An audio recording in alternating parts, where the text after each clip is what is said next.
Psycho every single Halloween because it is one of the greatest movies ever made. It is the Hitchcock classic. We record this the morning of Halloween, so I haven't seen this yet, but I've seen it like Just 15 enough other times times. in my life, so I could talk about Psycho if you want. It's one of the greatest. It is in my personal favorite movies of all time, and it happens to be horror, and it is so well acted. Every time I go back to it, I am just astounded that Anthony Perkins is doing this in 1960. There's just something normally transatlantic about the way that people are talking or doing things in those old Hollywood movies. And I understand when people are put off a little bit by black and white or older movies, but Psycho transcends. Its horror is relevant, its acting is good, the scares and the blood, like it's a black and white movie, right? Even though Yeah. it's 20 years after color came to the screen or whatever, but it's done in black and white intentionally. And the blood, even if it's in black and white in the shower scene, still looks good. And Yeah. seeing it go down the drain is an iconic shot for a reason. It's not just because it's the first time we really saw it, it's because it still is effective.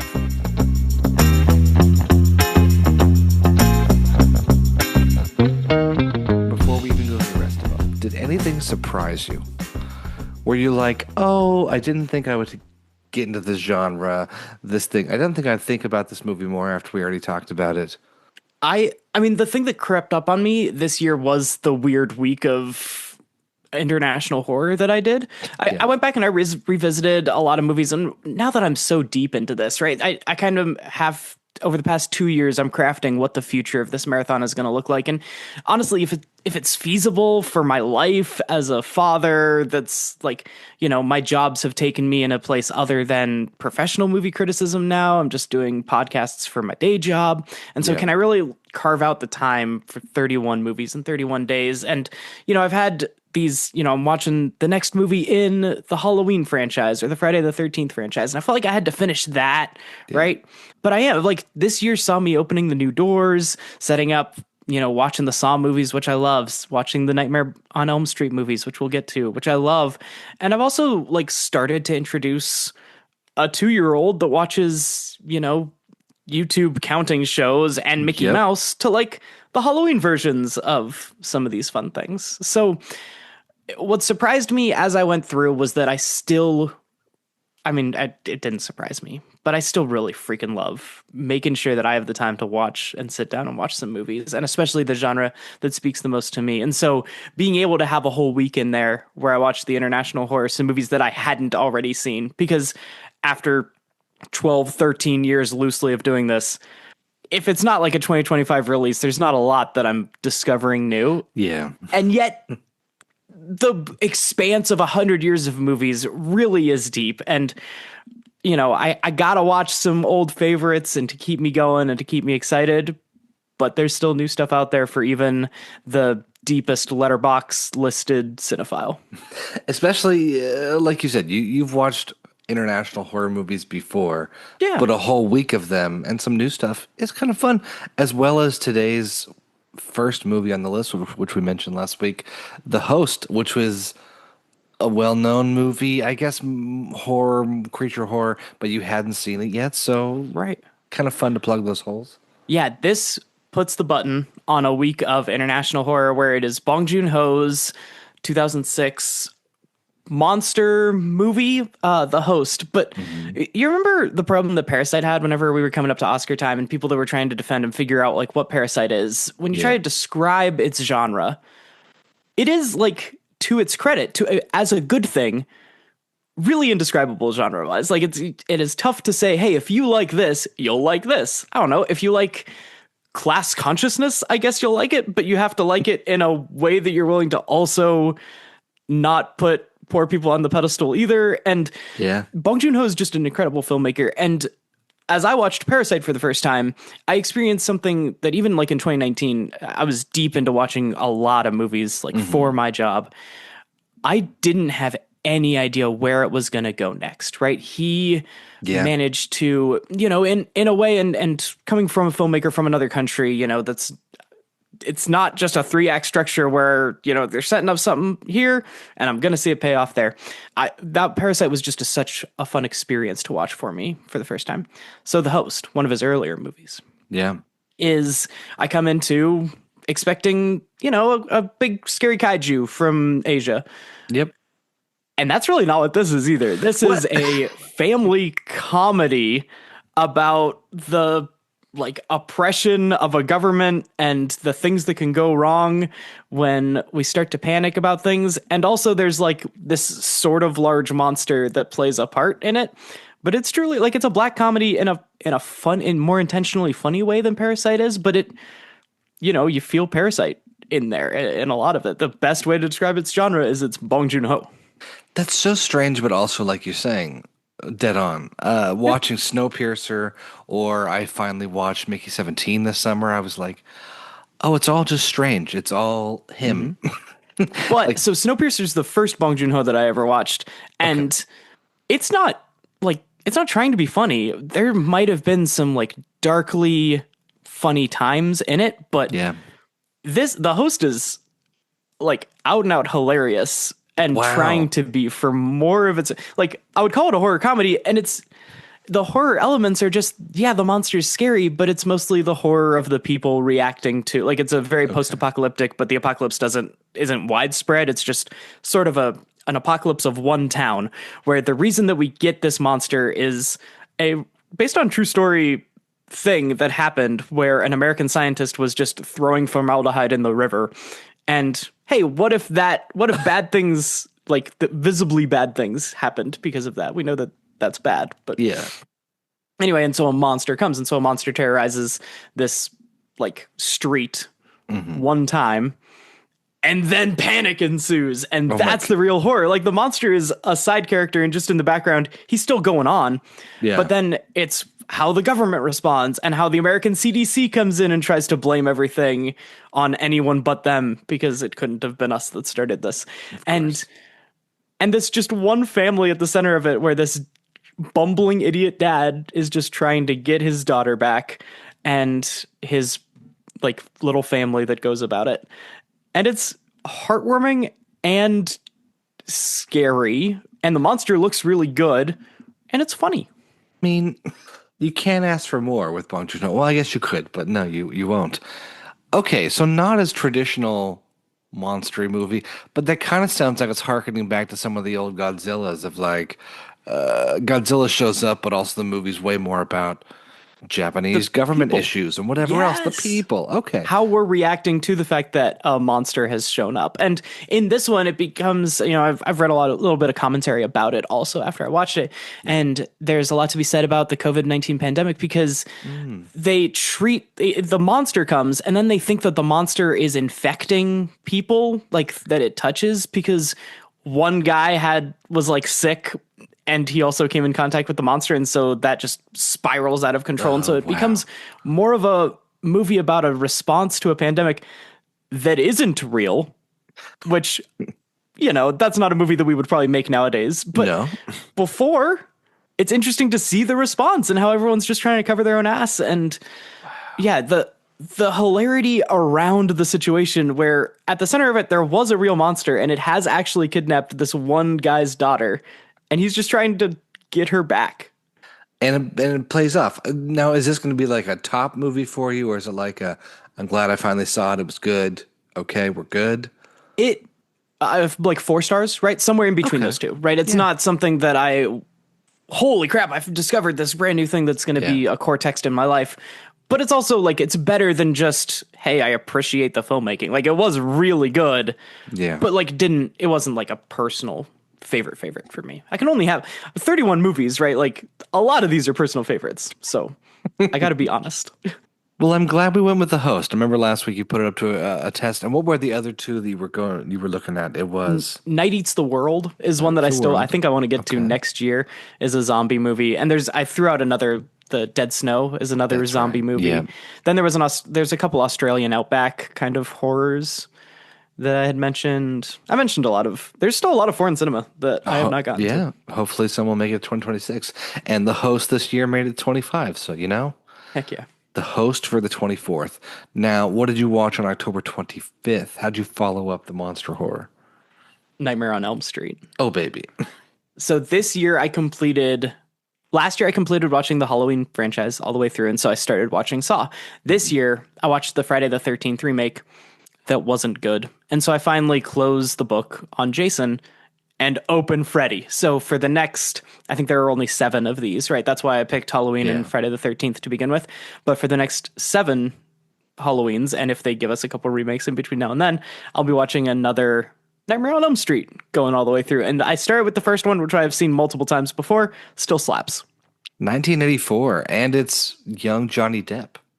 Young Johnny Depp plays a bigger role than you'd expect, right? Young Kevin Bacon is in the first Friday the 13th, right? And you see like, young stars getting their start in horror. That's like not a new thing. But Kevin Bacon isn't really like, he's just one of the camp counselors. He's the 5th most important just kid that gets murdered.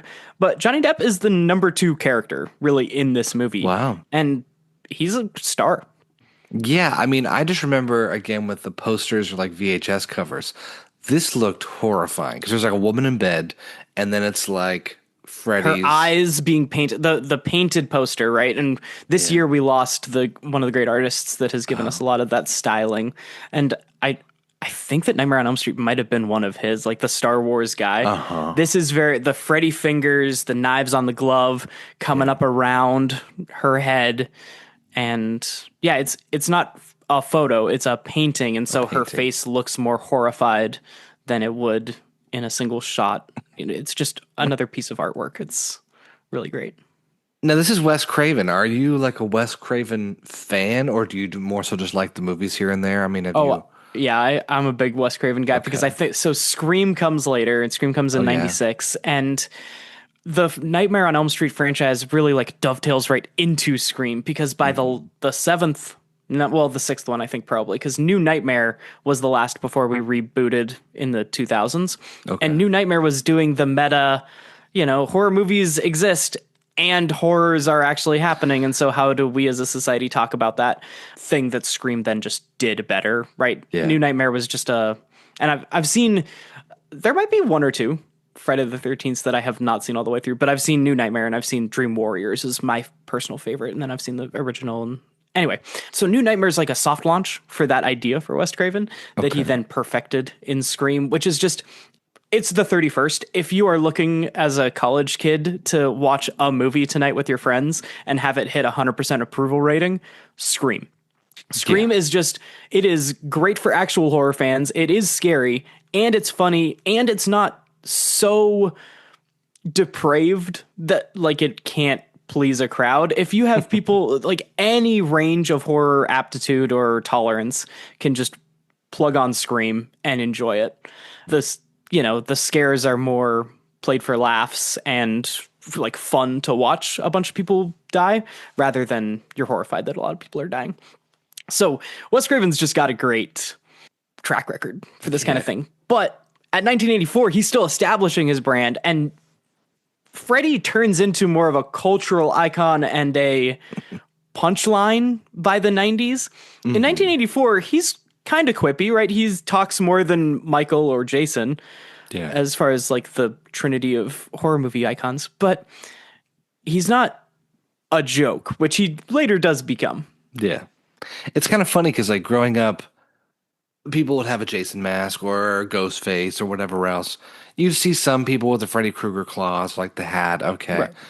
But you're right in which he was a little more comical. Like he looked gross, but it was never as serious as some of the other. Like Chainsaw Massacre, you did not want to see someone dressed like that. Leatherface? Yeah, you put that face on, it's different. But like anyone can just put on a green and red striped sweater and have the claws that you pick up at Party City or Spirit Halloween, and you got a fun little Freddy costume. What do you love the most about this first one, this 1984? Oh, you establish the fact that dreams are scary, man. Like, as I was watching it this time, I was thinking about Inception the whole time. Just how fun. How before movies started like popularizing and giving us the language, think about being in 1984. There isn't an iconic movie about dreams. And so we're trying to capture what it feels like to be in a dream. And we've all had dreams. This is a shared human experience that we're trying to put on film that isn't visual, right? When you're in a dream, you don't really see everything logically. You can't parse things out and see the holes in it. And so you're trying to show us in a visual way something that isn't perfectly visual and doesn't totally make sense. And I think Inception and Nightmare on Elm Street both do a really good job making you remember dreams that you've had and be like, oh, I felt that, right? When she's running up the stairs and she starts sinking into the stairs, that's like a dream that I think I've had before I watched this movie, where all of a sudden I'm like walking in molasses and I can't run, even though I'm trying to run away from the thing that's scaring me in my dreams. And Wes Craven put that in front of us to see. Yeah. And that concept is so scary. He can only get you in your dreams. And then, eventually it becomes a joke. But you're right in the way that when Inception came out, everyone talked about dreams way more, at least from our generation. And it was like, is it true if you die in a dream, you really die? And to think about this in 1984, that would have just taken over the zeitgeist and freaked everybody out. Mm-hmm. Yeah, because not everyone's going to go to camp. Not everyone's going to have a serial killer on the loose in their neighborhood. Not everyone's going to go out to the middle of Texas where there's chainsaws. But everybody is going to dream, and you're probably going to dream literally the day that you watch this movie. And in our subconscious, the things that you watch during the day are probably going to come up in your dreams. Man, that's a great concept to start with. And then Freddy becomes an iconic horror movie character. His design in this is what sets it off. Freddy looks the best in this movie than he does in any of the others. One of the iconic scenes is his arms just kind of like stretching across an entire alleyway, it kind of like a wacky waving inflatable arm flailing tube man, but going sideways. And, but it's scary. They really do wild things where in your dreams nothing totally makes sense, and so you never really see his face, and then eventually you notice it. It's the burned, iconic, face of Freddy. Robert Englund. One of the greatest to do it. Yeah, I mean, he looked horrifying. When was the first time you watched this? I would have been a teenager in high school, but I don't remember what kind of dreams I had that night. By that time, I was pretty desensitized, as my grandma would say, to horror. Yeah, you were already on the horror train, so you wouldn't. Because I remember when Freddy and Jason came out, but not really knowing or understanding what was going on. Mm-hmm. It was just 2003, I want to say 2004. Freddy Some of vs. those Jason remakes. Oh yeah. Before the remakes. Before the remakes, and it was just kind of like, oh, these guys are fighting. I don't understand why. Okay, I remember the commercials on TV or whatever else, but I guess now having watched the movies as you have. Is it too shocking and weird that they were paired together in a movie, or does it make sense? And you're like, it was fun, campy horror. I've seen the movie. I might have to watch it next year because technically that is the bridge between the. I watched the last Friday the 13th, but we still do have a Freddy versus Jason to get to. They don't really get to square off in that movie either. The whole tagline is Freddy versus Jason. We were getting Alien versus Predator, and you just smash two things together and see what happens. I mentioned I watched Jew on the Grudge. There is a Samara from The Ring versus the kid from The Grudge movie that is it's a comedy. I have never seen it personally, but we were just smashing things together in the early 2000s, which is fun for people that are fans of things. But it's it wasn't good. And in the movie, they don't even really square off because Freddy is controlling Jason for most of it. And so they're working together to just kill kids because any of these movies, you got to just kill some kids. As one does. Yeah. But then eventually they square off, but it's a pretty anticlimactic battle. Wow. All right. Nightmare on Elm Street. But that's true. For our generation, that's hilarious that for our generation, Freddy versus Jason is the first time that it probably came into a lot of people's consciousness, and that is the worst iteration of both of these characters. Which I'll say the same thing for Alien vs. Predator. I mean, I had seen some of the sequels in, again, the video store or whatever else. But when AVP came out, I was like, what's this? And I have a little nostalgic love for it just because I was like, oh, I remember the commercials and I enjoy watching it. That's funny. All right, Nightmare on Elm Street. That was the 25th. Now, 26th, there's no need for any prep. You watch one of the most famous movies of all time. Do you classify it as horror or is it creature feature? How does it fit into your horror world? Tristan, we don't do a lot of pre-production on these things, but you could not have set me up better for what I want to talk about when it comes to Jaws. How is it that horror fans are so readily accept Jaws as a horror movie, and yet Steven Spielberg himself has made another scarier summer blockbuster with a big scary monster, in my opinion, that should qualify more in horror than Jaws. Jaws is the summer blockbuster, Yeah. but horror people making tier lists on the internet will always say like Bruce the Shark is one of the great horror movie like monsters. And, when it comes to creature features and animal horror, it all starts with Jaws. And that's the reason why we have really a whole genre of terrible movies that are just ripoffs of Jaws. Yeah. Folks, Steven Spielberg also made Jurassic Park, which uses the horror language of horror movies a lot of times in it. And dinosaurs are scarier than sharks, even though I'll probably see a shark and not a dinosaur in my life, but I'll probably see neither ever, like the great white like Bruce is. But Jurassic Park like leans into it when they're crawling around in the kitchen. Oh yeah. That's crawling away from one of the monsters, right? You get little monsters, big monsters, and it's all at night and it's all raining. Whereas in Jaws, it's the 4th of July weekend and it's sunny, and which Midsommar, you can do horror in the sun, and that's another thing that you can talk about, like why it's scary. You think that you're safe, but you're really not. But it is weird that horror people have so easily put Jaws into horror. I take a lot of things into my marathon. You don't have to be very horror to be in my 31 days. But if I'm going to really program for someone that likes horror, I don't get how Jaws got this pass. But also it's like, one of the best movies of all time. But as a horror movie, it's not necessarily really a horror movie.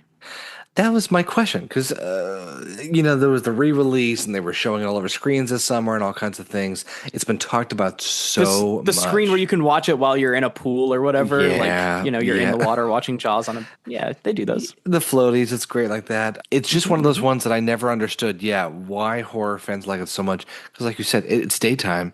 We don't have, I don't think, any huge sequences at nighttime. Of course, he's underwater for a little bit of it, whatever else, Richard Dreyfuss. The jump scare, right? And my wife, this last year I watched The Sixth Sense with someone who'd never seen it before. This year I watched Jaws with someone who's never seen it before. And I told my wife after I watched this that this is such a unique experience to get to watch movies see it through new eyes with someone who is also like really media literate. My wife just grew up watching TV and reading books more than watching movies. So she is really engaged and good to watch movies with. I've also had girlfriends in the past that they haven't watched a lot of movies, but it's because they don't like watching movies and they're not fun to watch them with. Like my wife is there, she's engaged, she's jumping at all the right times, and she all the time predicts what's going to happen at the end. Like when the three of them go out into the water, she says, well, one of them's not going to come back. Who's going to die? It's probably going to be Quint. And I was like, I can't say anything, but you nailed it. Done. That is what's about to happen here. Anyway, but I love my wife a lot. And you love watching movies with her. Now, did she like it? She loved Jaws. Effusive praise? Okay. Yeah. It's one of those ones where at the Academy Museum, they have it can't be the real one. They have Bruce hanging at one point, or a replica, whatever else.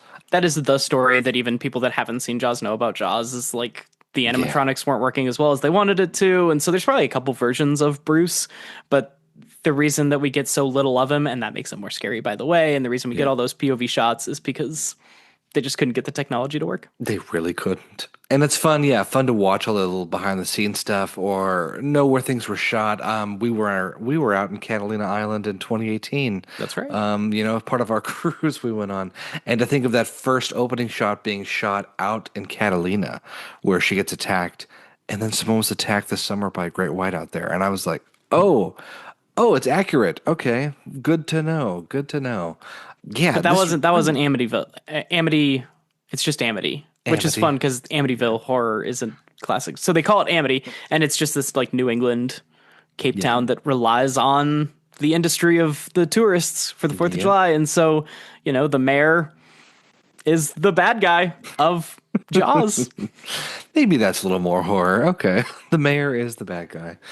A classic. If you have not seen it, you need to watch it at least once. Yeah. Having met Richard Dreyfuss, this is a fun role for him as the annoying guy. Yeah. Because he plays it really, really well. Yeah. Pretty insufferable, really. And to your point, if you like movies, it's hard to not watch this and go through your entire catalog of movies and be like, that's Jaws, that's Jaws, that's Jaws. This scene is Jaws. This is Jaws. Okay. It The dolly really changed the zoom that culture. we see in like normal movies Yeah. is Jaws. Yeah. Yeah. It, Spike Lee obviously loved that part. so I have seen Jaws a lot, right? I saw Jaws when I was a kid. My parents introduced me to a lot of movies. And so I can't remember a time where I haven't seen Jaws. But Yeah. it has been a few years since I've revisited Jaws. And so I looked back at, my letterbox. I just had it sitting at like a 4 or whatever Yeah. because I never connected with Jaws as a kid. I watch it again now as a more seasoned movie watcher. And holy crap, like I know it makes sense why Jaws is your favorite movie maker's favorite movie. Like it is so freaking well done. Yeah, there's a lot of those movies where it's like it's difficult when you watch it as a younger person or someone who's maybe not as into movies because you're like, oh yeah, it's a movie, I get it. Yeah. Then you watch it again, you're like, oh wait, Everyone loved this. Everyone that made Everyone. movies for the next 50 years yeah. loves this movie and for good reason. Well, what a wonderful tentpole of sorts for your list, Jaws on October 26th. Now I'm excited to hear your thoughts on October 27th. You watched Weapons on HBO Max. If Jaws isn't scary enough or horror enough, right? And that's the other thing. Jaws is plenty scary, and so that's why it gets bucketed into horror. But a horror movie for you, 2025 release, Weapons. And again, so for different reasons, sometimes I come out of movies thinking like just they affect me differently. And so there's not a lot of movies that can get me. I mentioned Audition earlier. I was watching it while I was eating and I kind of had to press pause for a little bit and to let my stomach settle. But Weapons ended and I was just kind of sitting there Wow. for a beat. This is dour.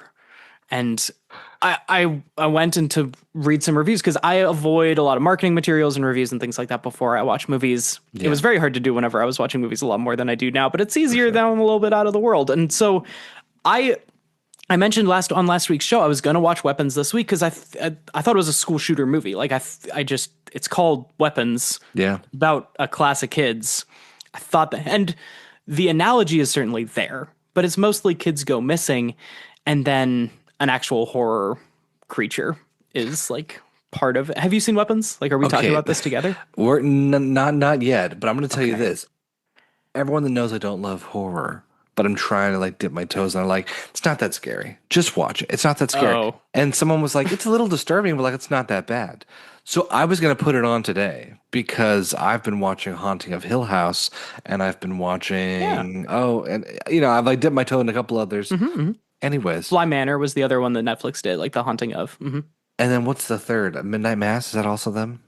Yes, same like showrunners or something like that. Mm-hmm. So I was like, okay, I'm going to start watching. I'm going to get my way into it. And they were like, watch Weapons. It's not that bad. Did you watch Barbarian last year? A couple years ago? And that was also Justin Long, right? So he's an actor, and it's the director of this, Zach Kreger, that did Barbarian. Who's whitest kids you know? That makes perfect sense. Okay. Okay. So anyway, Weapons. Yeah.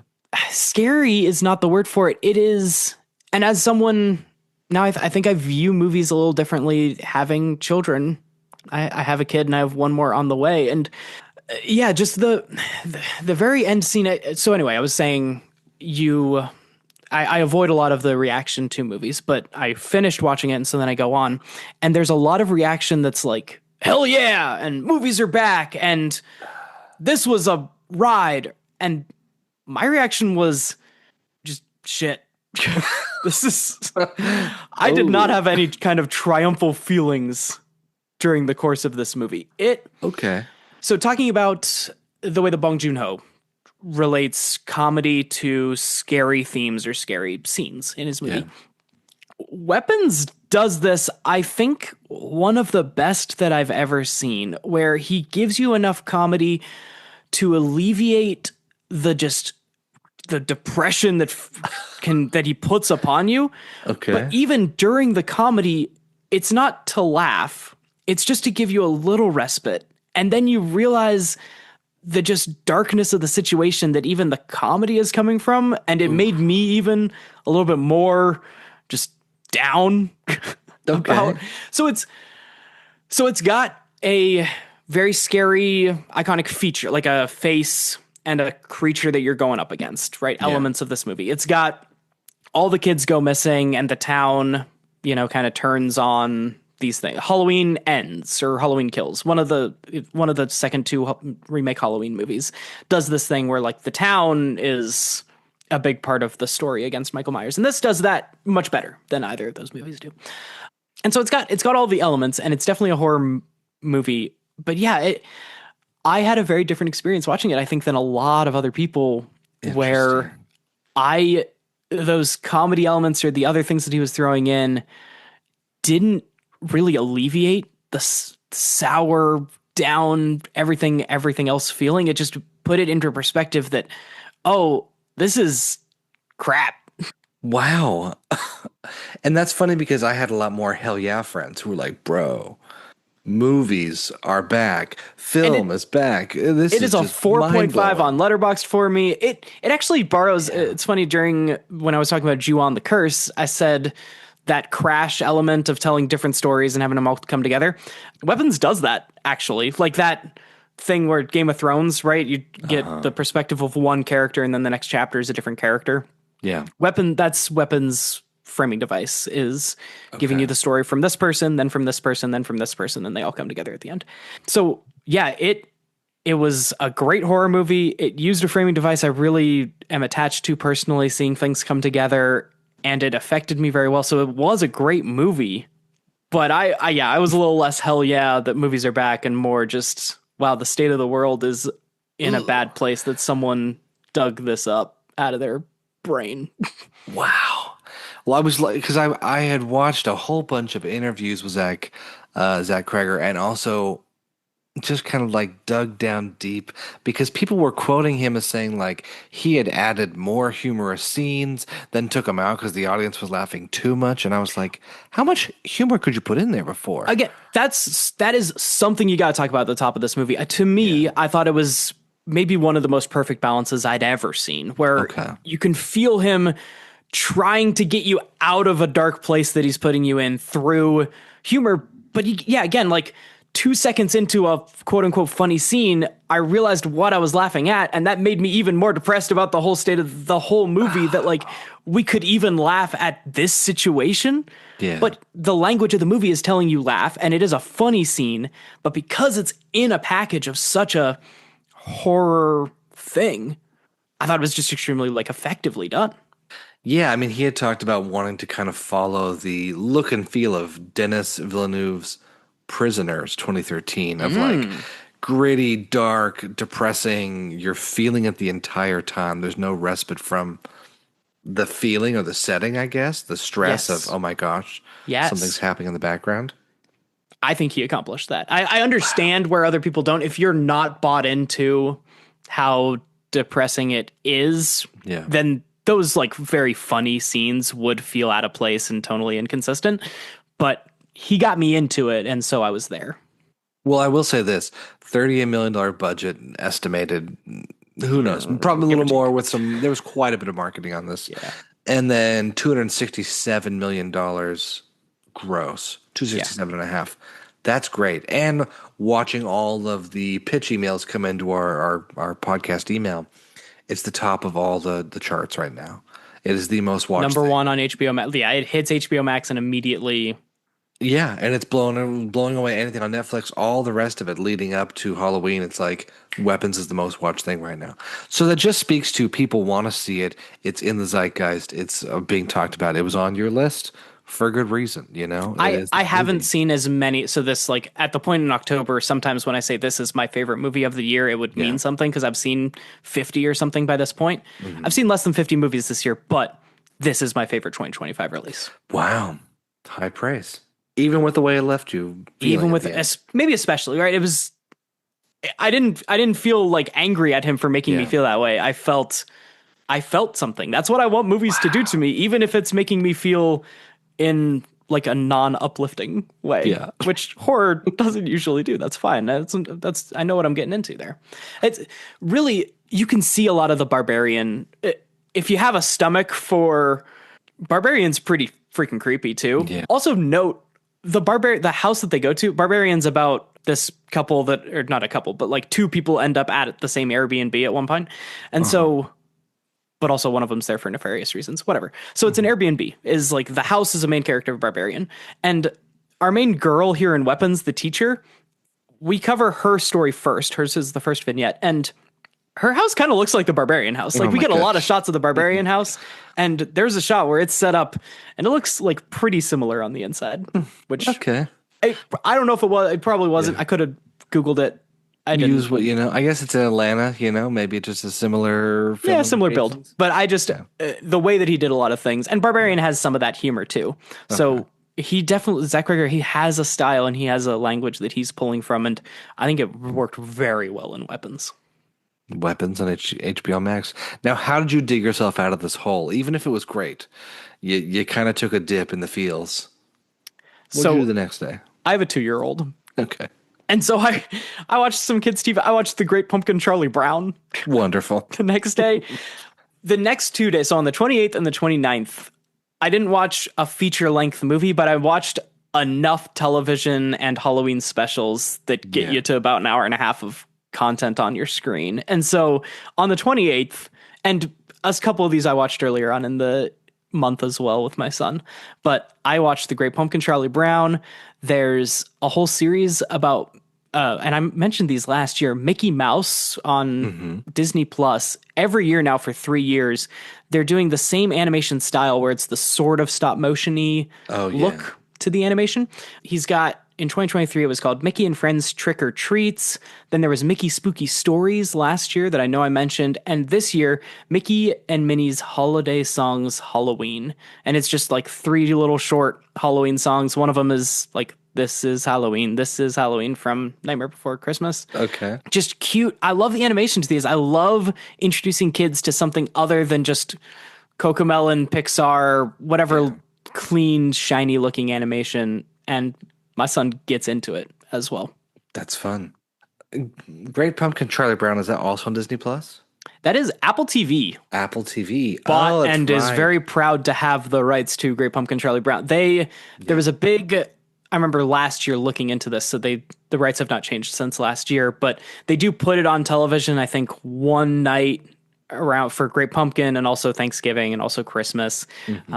They do put it on TV like normal, or maybe they just like make it available for free on Apple TV where you don't even have to have the paid Apple TV Plus, but you can watch it. That was the shtick they were doing last year. I don't know if they did it again this year, but I have an Apple TV Plus through my internet provider. So I watched The Great Pumpkin Charlie Brown. It's also Apple TV. Wouldn't want you to know this, but it's probably on YouTube too. It's probably. It's around. Yeah, it exists.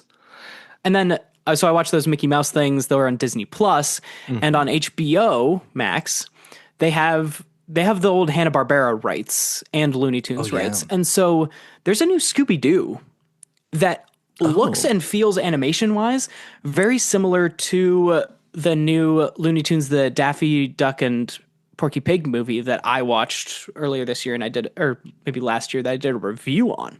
Okay, right, this was the one that it took Ketchup Studios coming in to actually get HBO to release it because Wiley and Acme is still in hell from just the corporate decisions that Warner Brothers is making. But they made a direct-to-video Scooby-Doo that puts you in the animation style of the old Hanna-Barbera stuff. There's been a lot of Scooby-Doos, and there's the Scooby-Doo movie that was released before this was Scooby-Doo meets Courage the Cowardly Dog, right? And that's just like modern animation style. And the one that came after this was Scooby-Doo meets, I don't know, someone else. And it's in the normal modern animation style. But then there's this one little like treat that's in the middle. It's called Trick or Treat Scooby-Doo.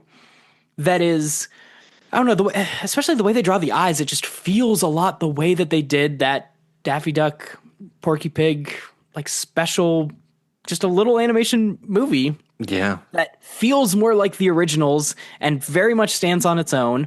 And I don't know, it was a nice, pleasant surprise that there's a good, especially because Scoob was so terrible. The one that they actually released in theaters. That's right. Oh my God. This Trick or Treat Scooby-Doo, much better, much lower budget, much like less, no press to go along with it. Just like straight to HBO Max. Yeah. At the time, I think it was a 2023 release. 2022. Yeah. 2022. Yep. But for Scooby-Doo people, it's really, really good.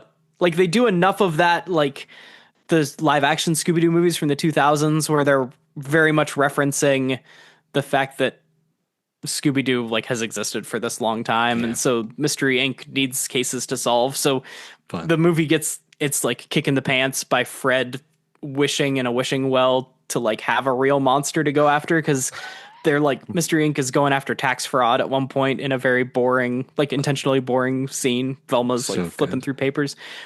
The story's like really good and really funny for just a modern shoved under the rug Scooby-Doo movie. Trick or Treat Scooby Doo, Yeah. 2022 on HBO Max. I love Scooby Doo, so maybe I'll give this one a watch. Even Maybe just in the instead of background. weapons. Instead of weapons, this will be my precursor or the follow up. Oh, that's funny. Trick or Treat Scooby Doo, Sure. and And the it's next, it's like an hour and 10 instead of like a bit full hour and a half, Yeah. right? Because it wasn't in theaters. They didn't feel like they had to bloat it with any more. It just got in, told a Scooby-Doo that's longer than 20 minutes and got out. Cool. got out of there. Oh man, it makes you wish we had more of this 2D animation, right? It's certainly the really for someone that's like getting into animation in the industry over there, Tristan, like Yeah. we talked about The Host. There's some really good scenes of that kaiju monster that I can recommend you. But the animation of Trick or Treat Scooby-Doo direct to video is like better to look at than a lot of the stuff that gets to theaters. Yeah, there's some warmth to it all that I don't think I see in a lot of the CGI stuff, but And it didn't have holes either. Like I don't know why. And it went straight to video. And yet the complaint about 2D is that it's more expensive. I mean, certainly hand drawn is a lot more Yeah. expensive than the computer generated. So this is like done in computers, I'm sure, because that's how any movie is made. But I don't know, like, why don't we get more of this? But okay, talking about animation, let's transition into the next day on the 29th. On the 28th, I watched some kids' TV and I like lumped all the kids' TV that I watched with my son into that day. yeah. On the 29th, there's some geared at adults horror Halloween TV that's also being released, including Marvel's Zombies miniseries that I watched the first episode of, done in the animation style of the way that they're doing with What If, which I think I liked a lot more than the critical consensus. Okay. Zombies feels like a step up from that animation though, too, where Really? it looks good. Yeah, I mean, I know people have talked about it, and I never read. Obviously, the comics may or may not have had a life of their own. The Marvel Zombies. This is not just a made-for-TV moment. It has existed before. They did an episode in What If, right? Of Yep, Marvel there was Zombies? one What If that teases zombies, and when I heard that Zombies was announced, I thought, oh, maybe that episode is just like their most watched episode of What If, and so they wanted to cash in on zombies. But these like Marvel spin-offs, where you don't have to make the justification that it belongs in your proper Marvel universe, especially in a Marvel world where so much of the casual fan is familiar with the idea of a multiverse, and two of your blockbuster movies and like kind of your blockbuster idea post Endgame has been trying to tell people what a multiverse is. Yeah. These fun little things that have existed in comics and that we were getting a lot of in the early 2000s, like Marvel Zombies. I was a big fan of reading Marvel 1602, which is a like Mayflower-ish, but Marvel characters at that time That's story. Like if we can get a Marvel Zombies, I think don't be surprised if within the next 10 years and Marvel's trying to dig the bottom of the barrel of what they have in their back pocket, we could get a Marvel 1602 series animated like this. I'd watch the heck out of that too. And by the way, I'm going to watch the heck out of the rest of this because I love zombies and I love Marvel characters. Let's go. Yep. And it's got a lot of the same voice actors / the actual actors playing themselves, right? It does. With a very obvious exception that I found out whenever I did the research. So Mahershala may or may not ever make a Blade movie. His only actual appearance as Blade so far was just his voice in the post-credit scene of Eternals, right? Yeah. And then they announced that he'd be coming in a Blade movie. And we have seen someone like an animated to look like Mahershala Ali Blade in What If. And so there is Blade in this Marvel Zombies who is not voiced by Mahershala Ali, but he is doing a Mahershala. Like, if you don't look it up, it sounds convincingly like Mahershala Ali. Yeah, I was looking up because I just had the cast list pulled up. They call him Blade Knight, like the Moon Knight, but Blade. The character in it is Moon Knight, but Blade got Khonshu's, like the thing that makes Moon Knight. Yeah. So Moon Knight is a zombie. Like he died, he's gone, because that's most of our big characters. It's very also interesting to get your voice cast back instead of paying Chris Evans money to be zombie Captain America. You can have zombie Captain America that just, he doesn't say any lines because he's a zombie. And so you get all the B-listers that are your heroes. But honestly, that's how the comics would do it. Even when we weren't considering what voiceover budget would be, the idea that your main heroes are already zombies and your B-listers have to like be the heroes that Earth has left that fight against the zombies. That's how I'd write that story, even if I did not have to consider paying Chris Hemsworth to come in as Thor. No, I'd rather see zombie Thor fighting just like normal everyone else. You know, we start off with Ironheart and Miss Marvel and the Haley Steinfeld Hawkeye. I don't remember what her name is like in the comic books, but like the Hawkeye. Kate Bishop. Yeah. And so we start with those three, and then Miss Marvel gets this little device that they have to trek across America to find to get to like the SHIELD base to figure out what it is. And yeah, so this is a tight little mini series. It's supposed to be beginning and end. I watched the first episode and it hooked me, and it looks pretty, and we got a lot of the zombie characters I wanted to see right away. Sounds like a hit. And how many episodes are there? I believe there are going to be 4. 4 episodes. They're all released. Yeah. So it's 4 episodes. 4 episodes. All between half hour, 40 minutes. Mm-hmm.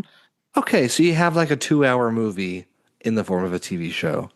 Marvel Zombies. If you watch all of them back to back to back, which at the beginning of the month, I actually had considered making one of my days just watching all 4 of the zombies. Yeah. But there's also a new TV show on HBO Max that I wanted to see too.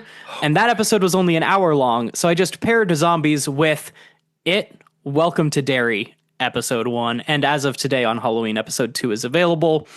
That's my like promotion. I just got into the promotional mood because that's what we normally do on podcasts. But I actually don't particularly recommend anyone watching episode 2 because episode 1 was pretty bad. Really? I was wondering. I saw there's a lot of press and there's a lot of billboards, and I was like, ooh, that means it could be good, or it could mean they were like, oh, get everyone to watch it because no one's excited about it. If I had to list like 5 franchises, like movie, TV, whatever, that kind of have made me who I am, that were important to me when I was a kid and have formed my media tastes, right? Comic books would be in there, Star Wars would be in there. Truly, the It miniseries from the 90s with Tim Curry might be in there. Like I can credit a lot of my horror tastes and sensibilities to the fact that as a too young truly to watch it child, I was watching It and loved it so much and would rewatch it over and over again. And then when that remake came out in 2017, I loved it. And even at the point, that was a darker approach to it. And it certainly was scarier than anything they were putting on a TV screen in 1990. For sure. But I had a smile on my face more than a grimace or anything else, because I was seeing this thing that I loved being done like with new eyes and with fresh cinematic budget. And like just, it looked really good. And so I was giddy watching the 2017 It's not perfect, but it spoke to me. It's one of my personal just favorites. Chapter 2, I really loved it. A little bit less. I loved the first one. I did never watch the second one because everyone I knew who watched the second one said it wasn't great. And so now you get the same, like a story writer, right? That's in charge of Welcome to Derry. And this, talk about a universe, right? Everything's got to be a universe. But Stephen King set up this universe to be pretty fleshy. Like you can really get into it. Yeah. So if we're living in the same world of 2017, it comes back around every 30 years ish, right? So in 2017, we got sort of like late 80s to 2017 is the gap. Mm-hmm. And then, so it's back, I guess we're like fudging time a little bit, but this is set in 1962, which is sort of when the original's time gap was, like early 60s to 1990 was what we were doing. So in the remake, we were kind of 90 to 20. But now in this series, we're not having the main characters because they already existed in the 80s. So it's different characters of kids, but 30 years before the events of the remake. And so that's a really great place to do things. You know, we can get Pennywise, we can get this, creature thing picking up, inspiration along the way and horrifying kids in different times. And there's always kids that die before, in Derry. And it is a rich universe that you can pull from and make a really great TV show with. And episode 1 was just kind of bad. And the kid acting, I don't ever want to shit on 13-year-olds trying their best, but the direction that they were given and the take that they took that made the final cut, no way could have been the best. It felt sloppy and the dialogue was bad. And again, when something holds such a close place to your heart, maybe you feel stronger emotions positively or negatively. And so I was really disappointed watching this show. That's so sad. Especially knowing, just going to call a spade, the main characters being black in the series is going to get some extra criticism from certain folks, right? Mm-hmm. And so it being bad for other reasons and bad acting and writing doesn't help its case. Race relations in the town of Derry has always been a core part of the Stephen King book. They made the right choice with that. Yeah. But the rest of the writing and the way that they're trying to make it scary just wasn't so far. And in episode 1, the black characters aren't the main characters yet. Like the kind of our POV guys are these other 2 kids having, honestly, it kind of does sound like authentic Stephen King written raunchy kid dialogue, but I guess it wasn't delivered well, or there was something just very off with, and there's a lot of talking because you're trying to establish your characters. That's the right thing to do. I get why they did almost everything. It just didn't work. Oh, man. Okay, so a little too bad here so far. Yeah, maybe they turned it around, right? We didn't even see Pennywise in this first episode. The creature, the form that he takes is totally different. And that also drew some criticism online. Theoretically, I'm fine with slow playing your villain reveal whenever it's something as iconic as Pennywise. We don't need to see it in the first episode, I guess. It's the Surf Dracula tweet. I know. Wait in the till 1980s, the he'd be surfing every single week. We'd see that motherfucker on a surfboard. But now it's a whole season to lead up to the final episode. You'll finally see him pull out a surfboard and say, "There it is." There it is. Last minute. Yep. I mean, I was surprised they got Bill Skarsgård to come back. I was like, oh, he's gonna do. He got the EP TV Credit. Show. Okay, there you go. He's making plenty of money off of this, and not that the Skarsgårds exactly are in a place where they need cash, but if you're going to give them a free job, that makes sense. So you watched the first episode. It wasn't such a great one. What did you watch yesterday to prepare yourself for the last 2 days of Halloween movies?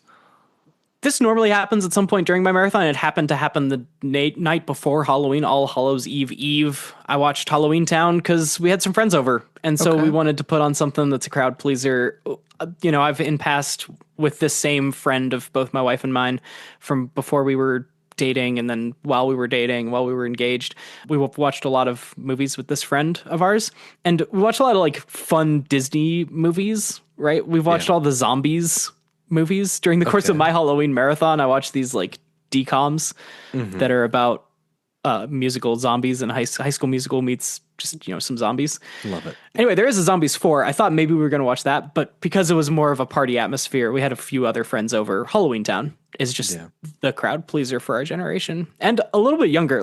Most of these people are I don't know if they saw it originally the year it came out.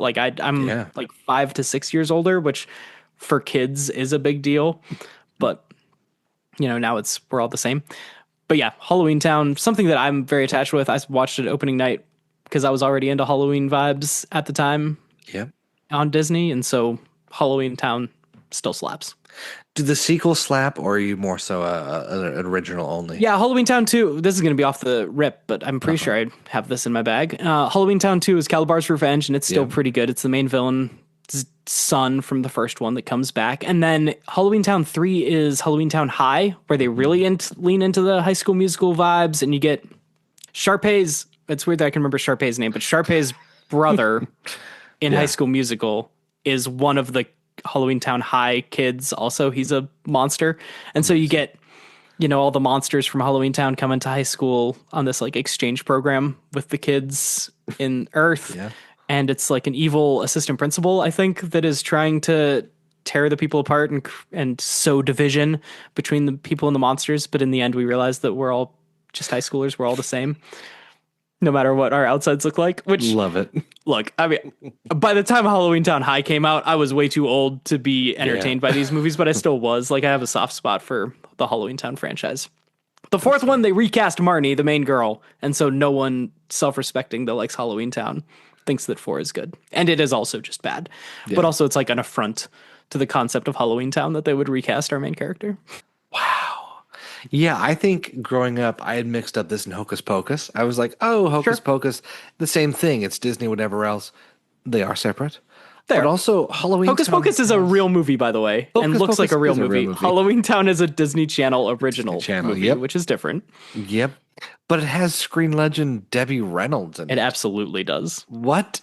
You love that little inclusion. You love to see She's it. having fun. That's great. Halloween Town, October 30th. Yeah, if the friends that you invite over can't stomach Scream, even though I think basically everyone that's an adult probably could or should, if you're really looking for something to play during your Halloween party, Halloween Town, for anyone from the ages of 20 to 40 is gonna hit. Well, how do you wrap up this 2025 Halloween Same way movie marathon? we wrap up every marathon. Of course. It is. We try to take over the way. No, it is Psycho. I watch Psycho every single Halloween because it is one of the greatest movies ever made. It is the Hitchcock classic. We record this the morning of Halloween, so I haven't seen this yet, but I've seen it like 15 other times in my life, so I could talk about Psycho if you want. It's one of the greatest. It is in my personal favorite movies of all time, and it happens to be horror, and it is so well acted. Every time I go back to it, I am just astounded that Anthony Perkins is doing this in 1960. There's just something normally transatlantic about the way that people are talking or doing things in those old Hollywood movies, and I understand when people are put off a little bit by black and white or older movies, but Psycho transcends. Its horror is relevant, its acting is good, the scares and the blood, like, it's a black and white movie, right? Even though it's 20 years after color came to the screen or whatever, but it's done in black and white intentionally. And the blood, even if it's in black and white in the shower scene, still looks good. And seeing it go down the drain is an iconic shot for a reason. It's not just because it's the first time we really saw it. It's because it still is effective. I was going to say, it's great. Knowing you're going to watch it, you don't have to give a review other than what you've just done, but sell it to someone who's just never seen it, and in their mind, it's become this untouchable movie that just sounds out of the realm of what they want to watch. Because I know, at least for me, it took a lot the first time to see it. I was like, oh my gosh, everyone talks about it. Everyone says it's a favorite. It's going to be too hyped. I'm not going to enjoy that much. I just put it off until like middle of college. I finally watched it, and I was like, oh, everyone should be watching this. So for those who maybe have put it off because they're like, oh, it's an AFI 100, I just don't have time or energy for it.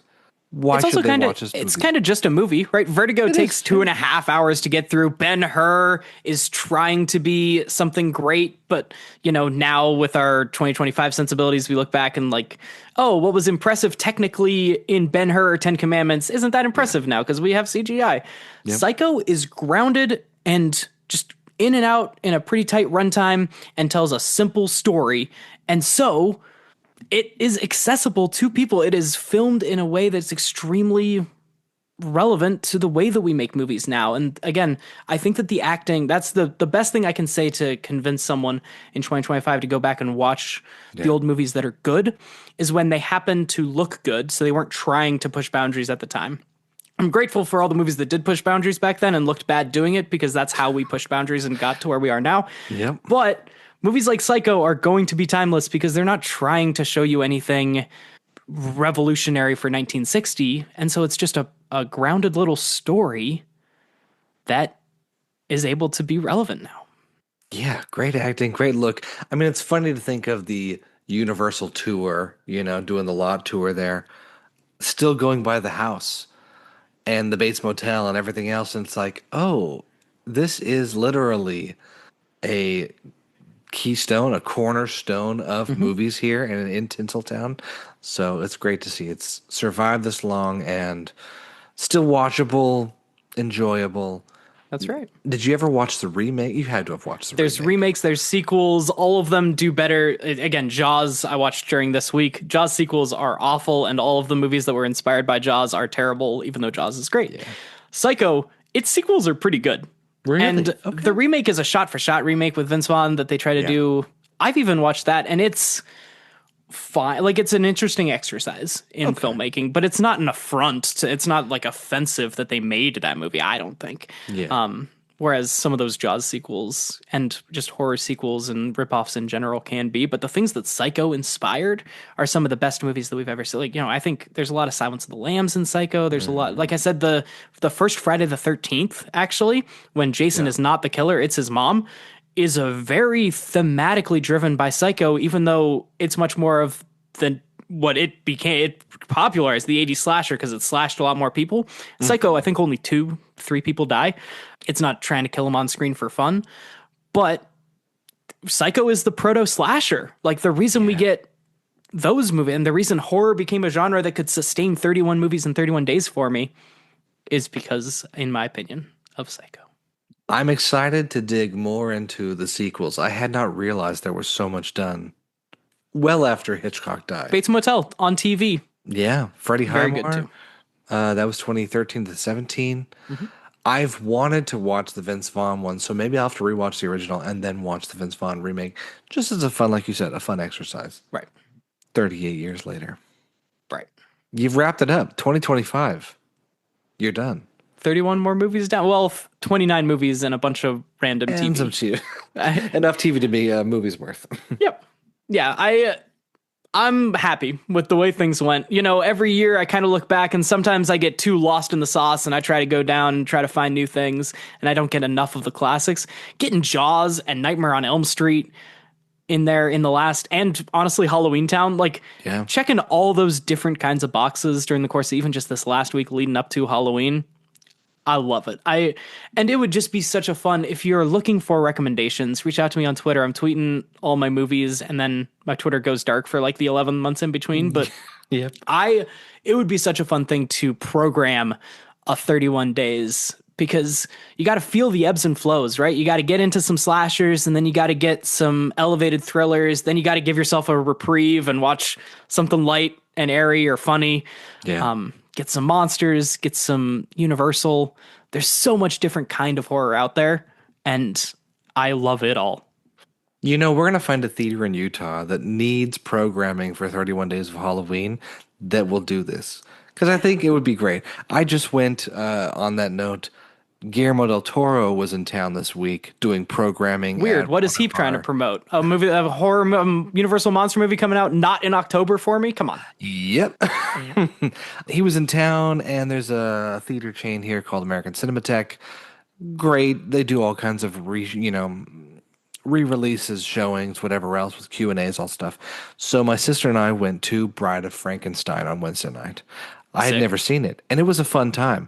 Also, not at all what I expected and very wild. But it's fun to see that it was programmed by him, and he was like, oh, here are some of my favorite movies. Boom, boom, boom, boom, boom. Yes. And at all 4 or 5 of their theaters every day throughout the day. Like matinees and evening, they were programmed by Guillermo del Toro to get a little taste of what he likes from the genre and all these different movies. And watching Bride of Frankenstein, I was like, oh my gosh.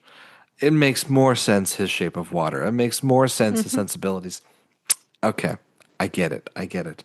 So yes, I hope you also get to have a theater nearby allow you to program because it's fun. It's fun to be like, oh, this is why Cole likes this. Of course he does. 10 months from now, it's going to be September 2026. And in order to get geared up for another October, I'm going to be watching like Bravo's 100 Scary Movie Moments and reading some AFI thrillers and killers lists or things like that. But so many of those lists and TV specials that they've done feature Guillermo del Toro and Eli Roth and Jordan Peele and the guys that just have a passion for this genre and love to give those kind of recommendations and give that programming. And I have been listening to them for as long as I've been watching movies as well. They're smart and they know what they're talking about. Well, I hope in the same way people who are trying to get into horror or who are already into horror but need to watch more will listen to these podcasts, look at our show notes, take notes from some of the things you've watched and liked. And again, we have everything linked down there where to watch each one. And we have your Twitter linked in the bottom. And reach out because you've got me to watch more in the last few years. We watched Blair Witch and Drag Me to Hell. And Gonna watch Weapons? I'm going to watch Weapons. Yep. So, October 31st, everyone watch something spooky tonight. Let me ask you one last question. Are you going to have a moratorium on horror for at least a couple of weeks, or do you just jump right back into it? No, it's about a month. Yeah, Okay. November is always my palate cleanser month. I watch some sitcoms and I watch some of the lightest, easiest content that you can imagine. My wife just started watching Project Runway while she was on the couch, and I was watching a horror movie on my phone. And I'll probably just like plug into this season of Project Runway for a little bit. Yep, get your fashion right before the holidays. Get caught up on Wonderful. Dancing with the Stars. You know, some of the less horror stuff. Beautiful, beautiful, beautiful. Well, thank you again for another great year of horror. All of our recommendations in the show notes, and we'll have it posted on our website soon. And until next week, watch good movies and TV.